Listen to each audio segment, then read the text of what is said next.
Hi everyone and welcome to TechCravers, and finally a new hacking guide for the PS Vita. My last guide is easily one of my most popular, if not the most popular video I have ever uploaded. However, it's also the one that has generated the most questions. Questions I have answered hundreds of times it seems, but in this video I plan to address those questions again as we hack this PS Vita 2000 model. But don't worry if you have the PS Vita OLED, also known as the PS Vita 1000 or the PS TV. You can follow along with this guide as well. I'll make sure to point out any differences depending on the model you're using. And before we dive into the guide, don't forget to give this video a thumbs up and make sure that you're subscribed to TechCravers for more content like this in the future. Now, let's get started.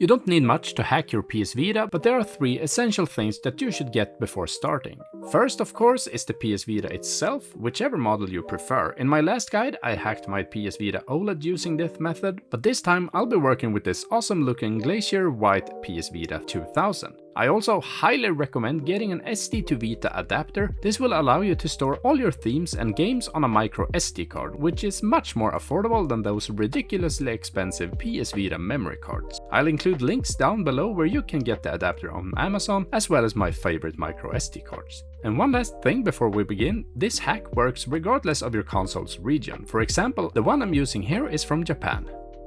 Now, before you start, make sure your PS Vita is plugged into a power outlet so it stays charged throughout the entire process. You definitely don't want it to power off during any updates or installations. Next, go to your PS Vita's settings menu, scroll down to System and then select System Information.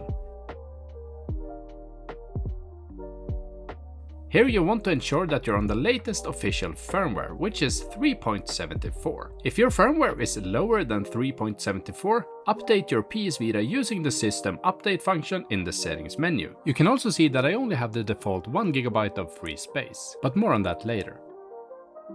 As you can see, I'm already on the latest firmware. One important thing I forgot to capture on camera is to go back into the settings menu, scroll down to the bottom and select Power Save Settings. In this menu, change the standby mode from 1 or 3 minutes or whatever your system is set to 30 minutes. This will prevent the system from going into sleep mode while we're hacking. Now then, open the browser on your device and type in https://jailbreak.psp2.dev and then hit enter. This will take you to the site that will enable the hack for us. This is also where most people tend to encounter their first issues, such as the site not loading or nothing happening when they click on Unlock My Vita. Browser-based exploits like the WebKit exploit used for HENkaku and HENlo can be unstable and may crash frequently. However, you can try to fix these issues by following these steps. Ensure that your device has a stable network connection, launch the browser, then open the browser settings, check Enable JavaScript, scroll down to the bottom and then click Delete Cookies and Clear Search History and then try the exploit again. If it still doesn't work, try rebooting your device, wait for 5 minutes and then reopening the browser. If you didn't experience any issues with the site, click on Unlock My Vita and then select Unlock in the right corner to access the exploits. This is also the only time in this tutorial where the process differs between the PS Vita 1000 and the PS Vita 2000. So if you're hacking a PS Vita OLED or 1000, this guide will now continue with a part from my previous tutorial for the next 2 minutes. But for the PS Vita 2000 owners, simply tap on Install HENkaku and go through that short process, and then skip ahead to the chapter in this guide called Install VitaDeploy.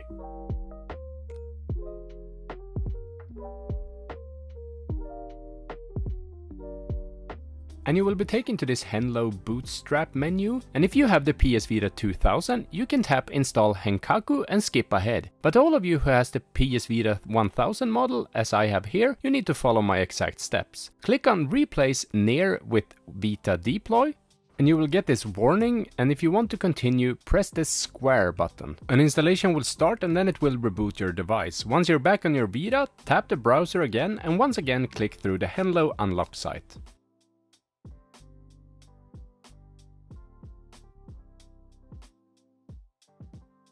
And once back at this menu, this time we can do as the PS Vita 2000 owners and install HENkaku. That will only take a few seconds, and once it's done, click on Exit. And once you're back on your home screen, go back into Settings. And now you can see that we have HENkaku settings. Open it up and make sure to enable unsafe homebrews. Exit out of Settings, and once you're back at your home screen, open up the new VitaDeploy application.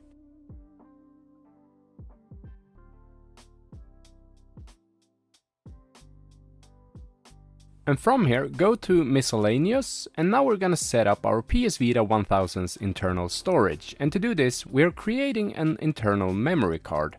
So tap that option right away. Then click that you understand that if something goes wrong, there is no recovery. Scroll down to Default to XXX storage configuration. Tap X, and then press any key to reboot. Once rebooted, head into Settings again, and we're gonna format that new 1 GB internal storage that we just created. So scroll down, tap on Format, and Format Memory Card. And here you can see that we now have that internal memory card with 1 GB. So make sure that you have selected the internal memory card, then tap on Next, and Format, and then tap on Yes. Your PS Vita will once again reboot itself, and once you're back, we're launching the browser to get to the HENlo menu one last time. And since we made that internal storage, we are now able to install VitaDeploy. PS Vita 2000 or TV owners who have installed HENkaku in the last step are now on the same phase as the rest of us and can continue to install VitaDeploy as well. Welcome back to the future, time travelers. Now, no matter which model you're hacking, since we're all on the same page again, click on Install VitaDeploy and let the process complete. And once it says all done, click on Exit at the top, and when you're back on the home screen, enter the Settings menu, go into HENkaku Settings, and make sure Enable Unsafe Homebrew is checked.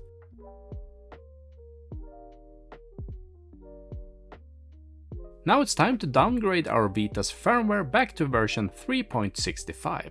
So back out and open the VitaDeploy app that should be somewhere on your home screen. Once VitaDeploy opens, click on Install a different OS and then select Quick 3.65 install. This process will take a few minutes as your Vita downloads the OS from the web. This is why it's important to turn off any automatic sleep function on your Vita before hacking. If you forgot to do that, you can simply move the left joystick every now and then to prevent your Vita from going into sleep mode. After a while, you'll receive a prompt asking you if you really want to downgrade your firmware. Press X to continue. You'll then get another warning stating that the creators of the tool take no responsibility if something goes wrong during the downgrade. You'll need to wait for 20 seconds before you can agree to the terms and proceed with the downgrade.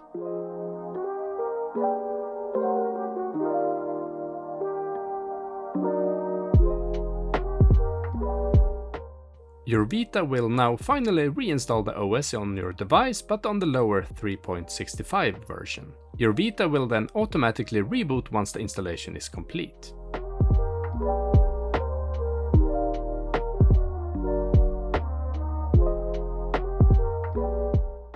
Open up your settings, scroll down to System and then System Information, just to confirm that you're now on firmware 3.65. After that, you want to make sure that your Vita won't automatically update itself to the latest firmware again. So go back one step in the menu and select the setting under System Information called Auto Start Settings. Then untick the option that says Download Update File for System Software. Go back to the first page in your settings and select HENkaku Settings. Make sure that the three boxes at the top are ticked and then click on Spoofed Version. Change whatever you have here to 3.74 instead. This will trick any online services into thinking that you're still on firmware 3.74, allowing you to play games online, collect trophies and access the PS Store from your device. Go back to your home screen and open the VitaDeploy app again. Then select App Downloader from the list and scroll down until you see iTLS Installer. Select it and scroll back up and choose Download Selected Apps. In summary, iTLS is an essential tool for anyone who wants to keep using their hacked PS Vita for online activities, ensuring compatibility with modern internet security protocols. And once it says that you can exit the app, do so and tap on the new bouncy iTLS app on your home screen. Tap X on the top option that says install the full iTLS package and let it finish. It'll take a few seconds and your Vita will restart by itself when the installation is complete. But now let's move on to probably the coolest feature of a hacked PS Vita, the SD to Vita adapter. As you may know, PS Vita memory cards are more expensive than gold and increasingly difficult to find these days without scoring the second-hand market on eBay. This adapter, however, allows you to expand your PS Vita's storage capacity from the tiny gigabyte we started with to several hundred or even thousands of gigabytes if you want to. Personally, in this guide, I'll be using a 128 gigabyte microSD card. And I will of course leave a link in the video description to where on Amazon that you can buy this adapter. And I'll say it now and I'll say it again later in the Q&A section, it's very important that when you insert your microSD card into the adapter that you don't push it too hard, but not too loosely either. Make sure that the edges of the memory card and the adapter line up correctly, otherwise you might run into issues when we format the card in just a little bit. And once you have inserted it correctly, pop the adapter into your Vita's game card slot. Now reopen VitaDeploy and this time select Miscellaneous, then choose Format a Storage Device, make sure it says SD to Vita as target and then click Format Target Storage. If it worked it will say formatted, but if you get any errors you likely didn't align the microSD card correctly before. It could also though rarely mean that you have a corrupt SD card or a faulty adapter, in which case you might need to get yourself a new one. Once done, back one step and select the option Mount SD to Vita to GRWO and it will simply prompt Mounted. Then go back one step, go into the app downloader again, scroll down and check the box next to Jammed Installer, then scroll all the way back to the top and tap on Download Selected Apps.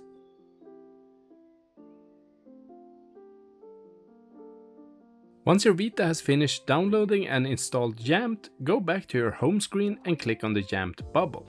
Select Install the Lite version and wait for it to install and reboot your system. Jammed is a powerful tool for anyone looking to optimize and customize storage options on a hacked PS Vita, especially if, like us, they are using additional storage devices like microSD cards through an SD to Vita adapter.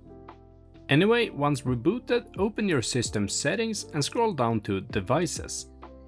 Select Storage Devices and first tick the box to use Jammed, then make sure that UXO is set to default and that UMAO is set to SD to Vita. After this, hold down the power button and tap on Power Off.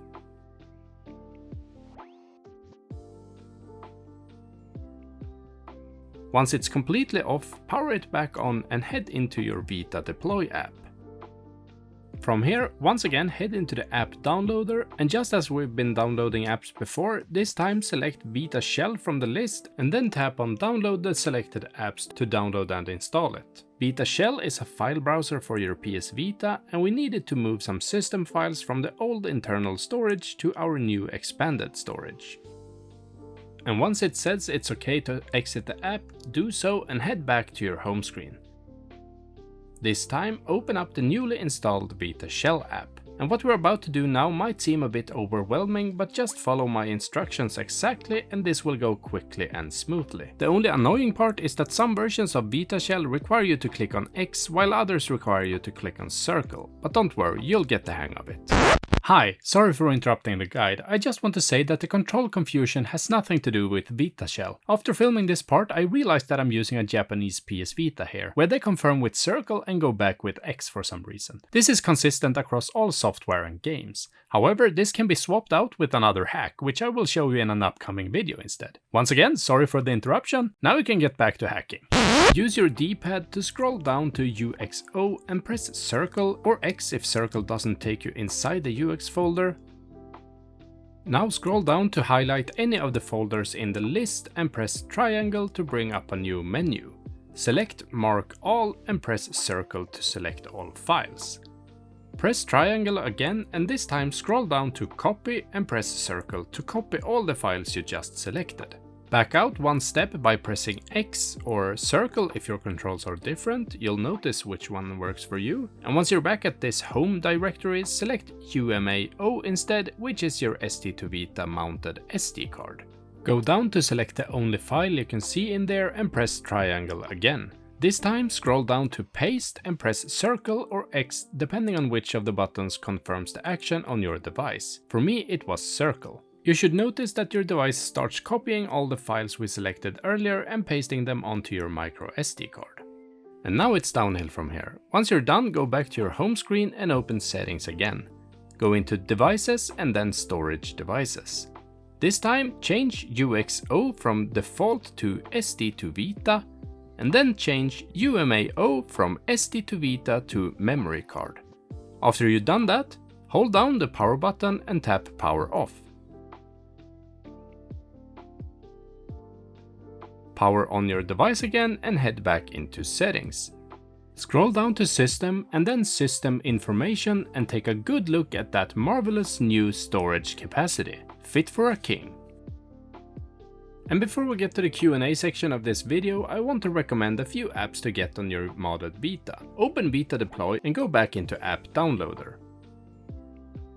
Tick the boxes next to VitaDB, which is like a homebrew store.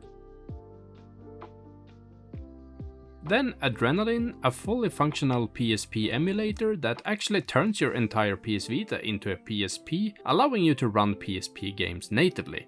After that we have the notorious PKGj. PKGj is similar to HChop for 3DS, a place where you can download all existing PS Vita or PSP games directly onto your device. However, as you can imagine, this definitely falls into a legal grey area, so be sure to research what's permissible to download in your region. Lastly, I recommend downloading Custom Themes Manager, which is exactly what it sounds like, a place to download community-made themes, layouts and wallpapers to install on your Vita. And once you have selected all those apps, scroll back to the top and tap on Download Selected Apps. You're now done hacking and installing homebrews on your PS Vita. And now I want to wrap this video up by answering the most common questions from my last video, and hopefully I can help some of you overcome the obstacles you have encountered.